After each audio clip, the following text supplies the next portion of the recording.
Motion Golf, the future of golf instruction. Hi, I'm Mitchell Spearman. I've been a member of the British PGA for almost 30 years, and my business is golf instruction. Today I'm going to share with you a great technology called Motion Golf, and we're going to look in detail at Sergio Garcia's swing and see it like you've never seen it before. So let's take a look at Sergio Garcia's swing here. As we get to the top of the backswing, Sergio's trademark move is what we're now going to see. As he starts the downswing, we really see how he drops and lags that club way from the inside. It's a fantastic view to be able to see how he releases through the ball, stays behind it, and goes all the way through. So here we see Sergio from face on. He goes away from the ball in a wide position there as he takes his backswing. And as he starts down, he really narrows his arc. The club drops down. He gets an amazing amount of wrist hinge as his arms accelerate and swing through the ball. So now let's have a look at Sergio's swing in much greater detail than even this. Let's pay close attention to the blue line here at address. The blue line represents the spine. We can see that the number on the top left of the screen says 90.7. That means that his spine is slightly tilted to the right. The red line represents the angle of the shoulders, 7.7. That means his shoulders are slightly tilted. This is the correct setup position that you want with the driver. It's powerful, the ball position is forward, and now we're going to see how he makes that powerful swing. So as Sergio starts the club away from the ball here, we see a wide arc as he takes the club back. And when he gets to the top of the backswing, we have an extended left arm, which is correct. And from this view, we see an enormous shoulder turn. We can see that the machine shows us that he's turned his shoulders in excess of 140 degrees. That's a large amount of shoulder turn.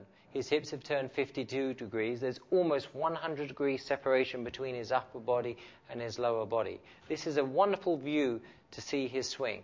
The shoulders have turned. The hips have rotated. There's stability in his lower body. His spine is now actually tilted back a little bit towards himself. We see 85.3. That's quite unusual. That's because he's turned his shoulders so much, he's almost leaning back a little bit to the left. From this view, we see a wonderful extended left arm where the club face and the left hand match each other. You will tend to see this in all great ball strikers. His right elbow is pointing down. He's got good angles here throughout his swing. A beautiful position at the top. So Sergio's trademark move is now to come into effect. He starts down, maintains a tremendous wrist cock, and we see how the club is now approaching the ball nicely from the inside. From this view, we see a massive increase in his wrist hinge as he started down. He gets to the top of the swing, and there is increase in his wrist hinge. There is no rush to the start of his downswing. His upper body is staying very quiet. His shoulders are staying back, and he's getting that lag, what one would call very Hogan-esque. So let's take a look at impact in a way that you've probably never seen before. Here's a view from above the golfer. We see that as Sergio is contacting the ball, his hands are slightly ahead, his hips are opening at impact. They're actually, look at that, 55, 60 degrees open as he's hitting the ball. His shoulders are pretty square, so you can see there's a lot of separation between the upper and the lower body. What we notice when he's hitting the ball is how his hands are staying ahead of the shot. That's the strong position that he gets into. We use the term negative loft. He's actually hitting the ball with less loft on the club than there was at address. That's why he hits it so far, especially with his irons. If we take a closer view of his impact and launch conditions, we will be able to see this. What does that tell us? It's showing us the club head speed, almost 120 miles an hour. It's showing us the loft, going off at 12 degrees. It's a little more positive with the driver. It will be more negative with the irons. We're seeing all this data and information in a zoomed up position to see exactly what he's doing as the club head strikes the ball. So let's take a look at Sergio's swing one more time with the driver. From the behind view here, we're going to be able to see the width of his arc as he goes back and down. We can see that because we're painting the green line in the backswing. As he starts down, it transfers to red, and that demonstrates a narrower arc. That's very much Sergio's trademark move.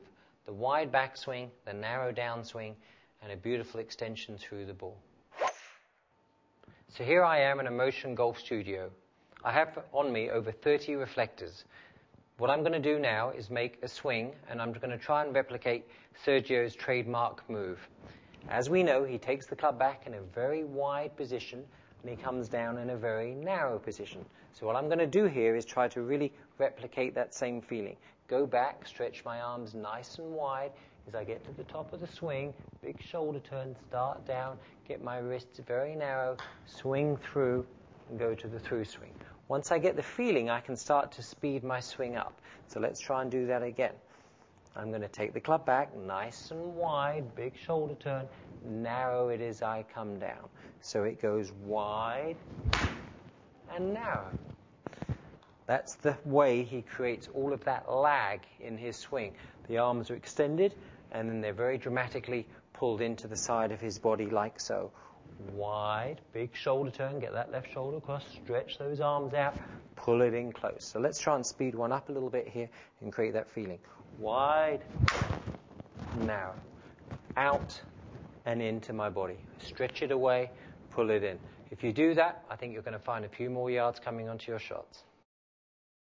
Check out Motion Golf at motiongolf.com.